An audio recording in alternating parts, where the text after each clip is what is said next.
Kilalanin natin ang mga tauhan sa Kabanata 37, ang misteryo. Si Simon. Siya ay ang mag-aalahas sa kabanatang ito. Si Simon ang nagbigay ng lampara sa Kapitan General. Kapitan General, ang pinakamataas na pinuno ng bayan, malapit na kaibigan ni Simon. Siya ang binigyan ni Simon ng lampara bilang regalo. Isagani. Matapang siya sa pagpapahayag ng kanyang paniniwala kanino man. Don Timoteo Pelaez, ang pinaghatidan ni Chichoy ng isang pares ng hikaw para sa bagong kasal.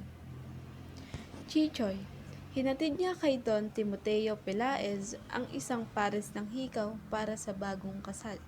Nakita niya ang mga sako ng pulbura kung saan-saan, na siyang ikinuwento niya sa mga tao sa tahanan ng mga orenda. Momoy, matanda sa magkakapatid na orenda, kasintahan ni Sensya. Sensya, kasintahan ni Momoy, maganda, palabiro at palaging masaya. Kapitana Loleng, masipag at matalinong kapitana. Kapitan Turingoy, si kapitan na walang inatupag kundi ang mamasyal at makipagkwentuhan, samantala ang kanyang pamilya ay abala sa pagtatrabaho. Tia Tentay, tiyahin ni Nasensya. Nagsabi na si Simon ang dyablo na nakabili ng kaluluwa ng mga Kastila. Binday, isa sa mga dalagang orenda, mapaniwalain at ikaiga-igayang senyorita. Orenda, siya ang alahero sa masipag na bayan ng Santa Cruz. Tinay, pinakabata sa mga dalaga, nakakalaro ni Isagani sa sungka. Pagkatapos nating malaman ang mga tauhan ng Kabanata 37, ang misteryo, halina't panoorin natin ang buod ng kabanata.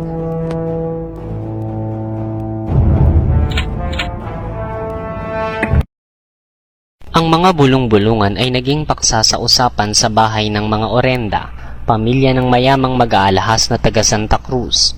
Panauhin ng mag-anak si Isagani. At sinong naglagay ng mga pulbura? Ang mga praile kaya? Ang Chinong si Quiroga?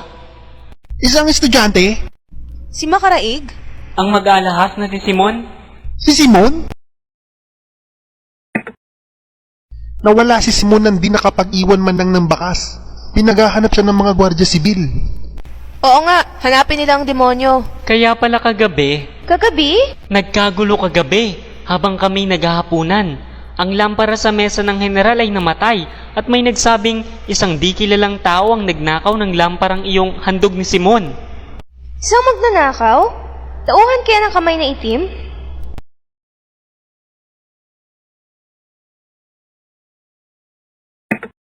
Tumindig si Isagani, lumakad-lakad. Hindi ba nahuli? Tumalon sa ilog at walang nakakilala sa kanya. May nagbabalitang isa raw Kastila at may nagsabi namang Chino at ang iba'y Indio. Ang lamparang yan ang magpapasabog ng buong bahay. Sayang, kundi sa magnanakaw na yaon, sana'y nangamatay na lahat. Gulat na napatingin kay Momoy ang mga babae, lumapit siya kay Isagani.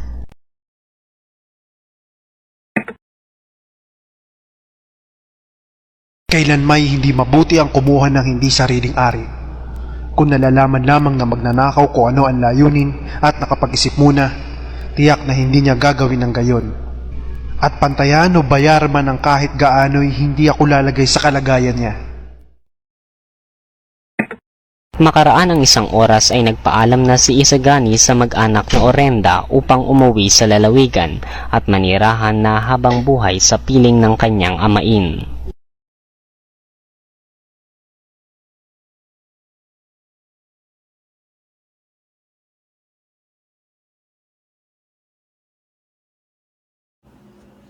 Nag-enjoy ba kayo sa panonood? Atin namang tunghayan ang kaugnayan sa kasalukuyan ng ating pinanood. Hindi maikakaila na hanggang ngayon ay mayroon pa ring ganito.